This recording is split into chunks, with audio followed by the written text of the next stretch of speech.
Hello, you lovelies, and welcome to The Bear Season 3, Part 2, covering episodes 4, 5, and 6. If you are new to this page, I cover movies, I cover some TV, and I cover comic books. We do news, we do reviews, we do all sorts of stuff. If you haven't seen Part 1 yet, check it out right here, episodes 1, 2, and 3, and I'll be covering the last 4 episodes as a single marathon unit in the next couple days, so keep eyes peeled for that. Please do follow this page. I'm trying to get to 32K by Deadpool Day, and we are only a few days out from Deadpool month. We're going to be doing all sorts of Deadpool content, comic recs for Deadpool, movie recs for Deadpool, lots of stuff leading up to Deadpool. Stay tuned for all that, but this is The Bear. Let's talk about Season 3, Episode 4. Episode 4 made me realize I needed to look at these as pairs. I really love that the format of this show is Episode 4 and 5 kind of dance around each other. Episode 6 and 7 and so on. And 4, to me, was about being alone, was about loneliness, was about being an island to oneself. And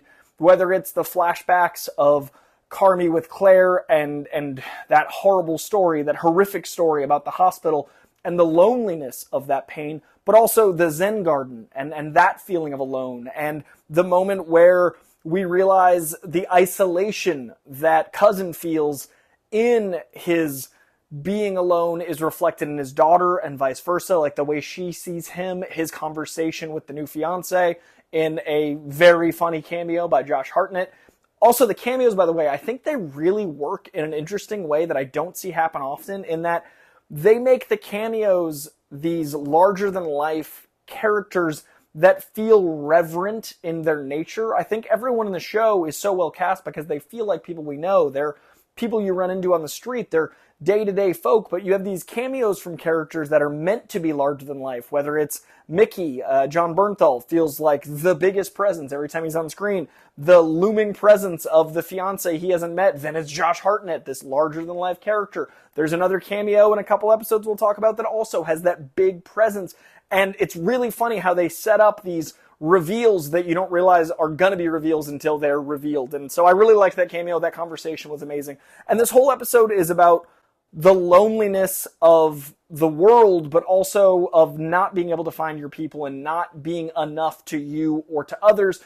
And that's reflected in everything this episode. And I thought it was really powerful that episode 5 goes the other direction. So this episode, I was really impressed, and then the song, the post-credit scene, Being Alone, hit the nail on the head, and I think the most jarring line in maybe the whole season is the line about it not starting to hurt yet. Like, that whole monologue was painful, but that line in particular really feels like where we're going into this show and into the next season of this show, and it's such a painful real moment of loneliness and being alone and things not starting to hurt yet. So yeah, episode 4, what a doozy. Which brings us right into episode 5, because these two do seem like a pair, and this episode is about togetherness.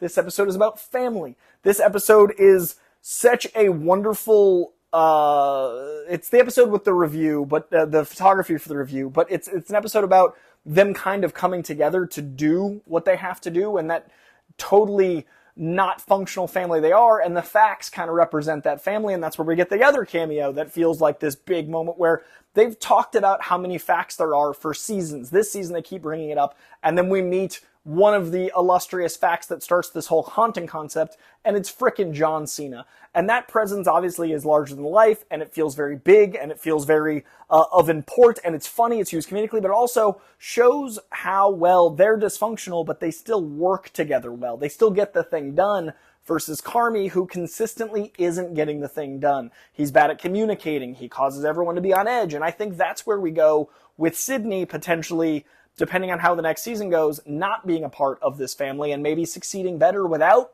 Carm there. Maybe the role of the bear is to show people their potential and then for them to leave because that trauma. And we'll get to that more as we get into the other episodes. But this episode about family was so interesting because it is just the restaurant members being warm and together, even when they're angry. And then that's juxtaposed with the numbers guy. So you've got this whole family that is doing anything for each other they can, and then this guy literally named Computer, who is the cold, hard numbers, facts, bright white beard, just removed from the warmth, and then everyone else, like the scene of defending Marcus, like, you do not mess with Marcus. I love that scene with Natalie saying, like, I don't care how much our pastry chef costs. He's one of us. You don't mess with him.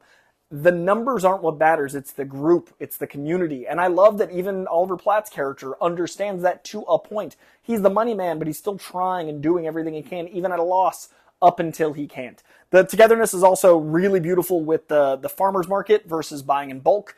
The farmer's market being, the human side, connection. They literally talk about buying certain things to help them out. That's a connection amongst the community. That's a togetherness. The fact that they refer to Oliver Platt being the money and him thinking that's why how he's showing love, but Sydney pointing out, no, it's you being here. Like, you're physically here. You're family because you're here, and you've shown up for Carm in ways the other family hasn't. Not just the money, but you're physically being here and always wanting to be there, which comes back in a later episode. I also thought it was really interesting, the why of it all versus the how of it all. Like, it keeps coming up, like, why they do things. Again, the farmer's market, the pastry chef, the entirety of Marcus starting this magic concept, the why of it all versus the how, and the impact of the human connection, even in a fine dining environment. Like, there's little details they all share, but even, like, moving the flour, like, there's an importance to detail, and there's an importance to family that is represented by the facts and represented by the non-blood members of the family that all interact in the restaurant.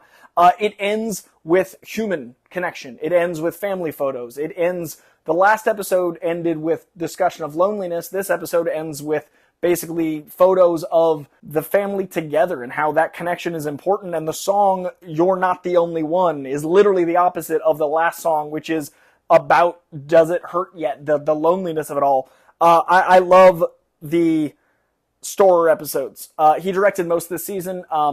There's the Ayo episode we're going to talk about here in a second, but the director, writer, creator of show, this was one of those episodes where it's fascinating how much he loves these characters and knows these characters and how impactful the show is when it's able to fully invest in the little details. And this show is all little details, but this episode's directing was especially impressive for me. I just noticed a lot of things about connection that I thought were really special. And that was episode 5. Into episode 6, which is Napkins, which is the spiritual sequel to last season's Forks.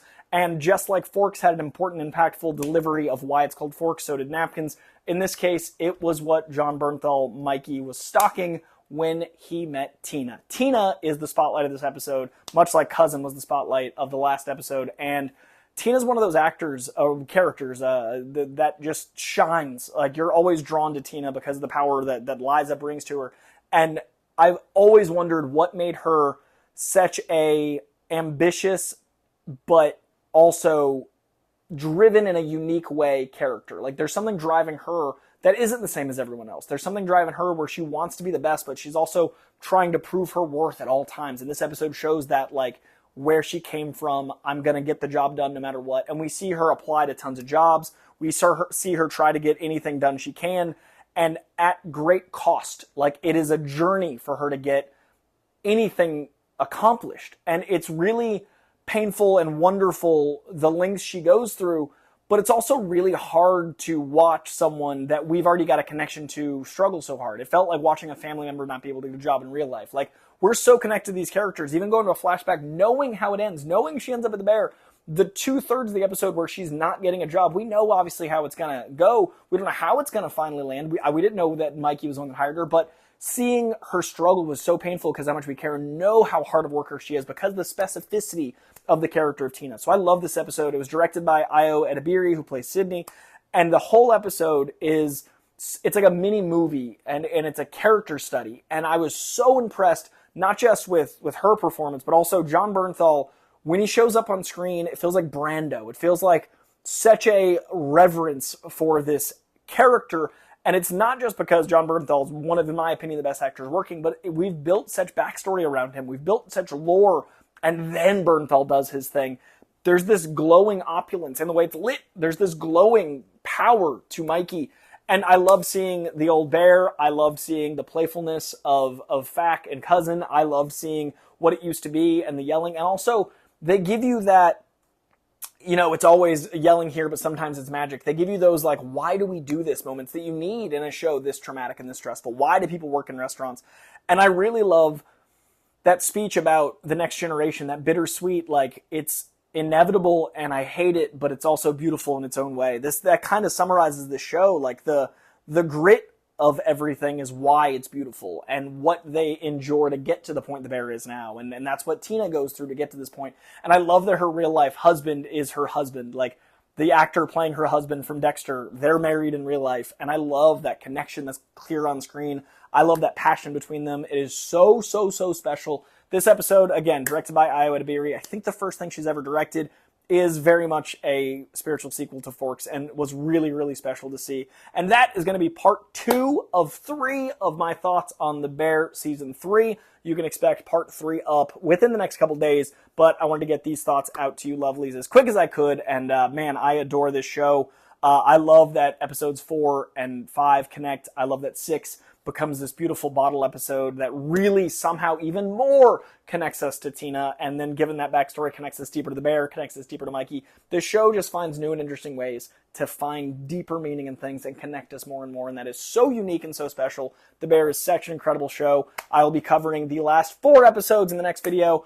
Thank you for watching. Please leave a comment below. Let me know what you thought of these 3 episodes. Please leave a like and let me know that you liked watching this. And most of all, please hit that subscription bell. We are trying to grow this page to 30 to 32K by Deadpool Day, and I do lots of coverage on stuff like this. So if you enjoyed this, please, please, please, please follow along in this journey. I appreciate you. We'll see you soon for The Bear Part 3. And tonight or tomorrow, depending on when you're watching this, check out my review of A Quiet Place Day 1, which I am so excited to see, one of my big movies this summer. So stay tuned for that as well. We'll see you soon. Bye.